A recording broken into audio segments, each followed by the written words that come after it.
Yo, yo, yo, what is poppin'? Welcome to my channel. This is the first ever video I'm making. It's going to be about Jesus Christ and parables and why he taught in parables, specifically in Matthew 13. I debated some Muslims on it. They said it was contradictory to the stuff in John and Luke and added some quotes and stuff, but we had a good conversation. It was awesome. I'm going to get some more information from them with Islam, and hopefully we should be able to talk like this with Islam as well. So, let's get to it. Smazzy, Jesus Christ, save my soul in the lowly night. Jesus Christ, save my soul in the lowly night. Matthew chapter 13 is the main chapter where he speaks in parables. They call this a lot, well, it's mainly called the parable discourse. And it contains several parables that he spoke into these teachings in Matthew 13. To get a breakdown of basically the list of parables, they actually have names for them. It's the parable of the mustard seed, parable of the leaven, I don't know if I'm saying that right, parable of the hidden treasure, and parable of the great price, and parable of the dragnet. We can make another video on this and explaining all these parables and stuff like that. That would be awesome if you guys would want that. But that's the list of parables. And Jesus explained that he used parables to reveal truth and confirmation of the heart-hearted. Now, to truly get the depths of this, I'm going to put the Matthew 13 up here right now so you kind of get the context of where it all kind of came from. But his disciples kind of pulled him to the side and kind of basically said, oh, why do you use parables? Like, why do you use parables? And kind of just goes into this deep explanation on why. But a big main point of what a lot of people aren't understanding is that this was actually a fulfilling prophecy. A fulfilling prophecy. Yes, I know. Cray cray, right? Cray cray, right? It's in Isaiah 6. Specifically, Isaiah 6, chapter 8 through 13. Now, let me give you some context on that. And basically, Isaiah and when he had a vision of God on his throne and kind of how all that broke down. So, on Isaiah 6, Isaiah kind of had this vision of God on his throne.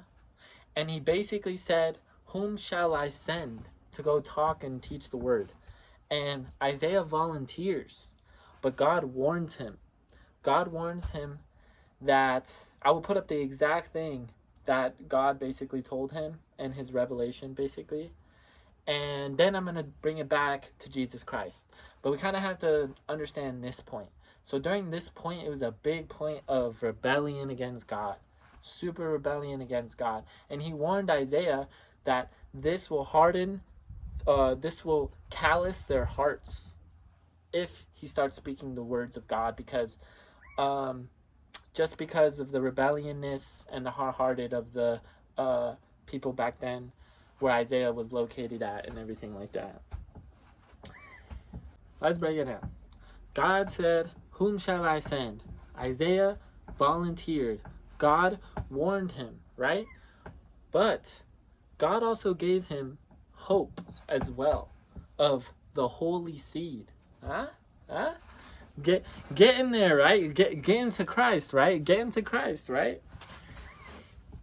So let's go back to Jesus Christ. When he's in Matthew, when he's explaining in Matthew, he actually quotes Isaiah 6. He actually quotes it word for word, explaining to the disciples on why he speaks in parables, literally word for word. And then he says, it is fulfilled. Literally. He literally says it's fulfilled. So he was literally fulfilling a prophecy of Isaiah 6. And where it explains that basically when it gets to Jesus Christ, the climax of the rebelliousness against God is at its top. It's at the climax, basically. And Jesus Christ is the holy seed, the revenant, the last, basically not last, but the salt, the little bit of salt on the food, basically. So yes, he was fulfilling a prophecy, and this is why he speaks in parables. It's really interesting like that. To give my conclusion on why Jesus did that, when he says that the prophecy is fulfilled, he means that Israel's pattern of hardiness has reached climax, and his teachings of parables is both the consequence and the divine response to it. So he must speak in parables, as God commands. As God commands. And what's really awesome is that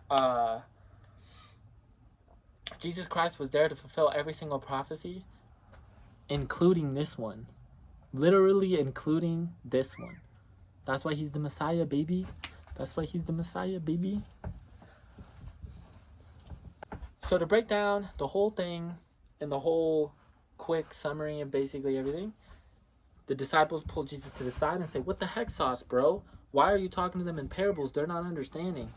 And Jesus Christ quotes Isaiah 6. In Isaiah 6, when you go to it, Isaiah asks Isaiah has a vision of God. God says, "Whom should I send?" Isaiah volunteers, and he's like, "Yo, let me do it. Let me preach the word." And God goes, "It's going to harden the hearts. But you know what? I'll promise a holy seed to keep it." Basically, you know what I'm saying? Kind of brings a little hope, you know? So then, after Jesus Christ quotes Isaiah 6, chapter 8 through 13, you can go to it exactly and you can see what God says. And then it kind of revert back to Matthew. He explains that to his disciples, and this is an explanation of why. And Jesus Christ, throughout the whole New Testament, if you really kind of read through it, a lot of the Pharisees don't like it. A lot of the Pharisees are hard-hearted.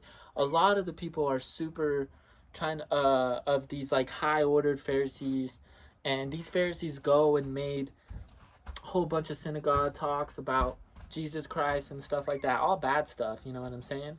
But then you have those Pharisees, some Pharisee, that did accept it, that did love it, just like the Roman warrior. He accepted it, but most of those Romans were hard-hearted. So speaking in parables, it doesn't matter. It doesn't matter if he's speaking in parables, because the parables is a confirmation, a judgment, and basically hope. So love you guys. If you guys enjoyed the video, let me know what's up. Let me know. Like it. Don't. We're going to be talking about some Islam stuff too. I'm going to learn from somebody. We're going to start off with the 7 pillars of Islam. You know what I'm saying? So, but we're not going to go very ignorant on this. You know what I'm saying? Because I don't know shit. Sorry. But that's my explanation of Jesus in the parables. Deuces.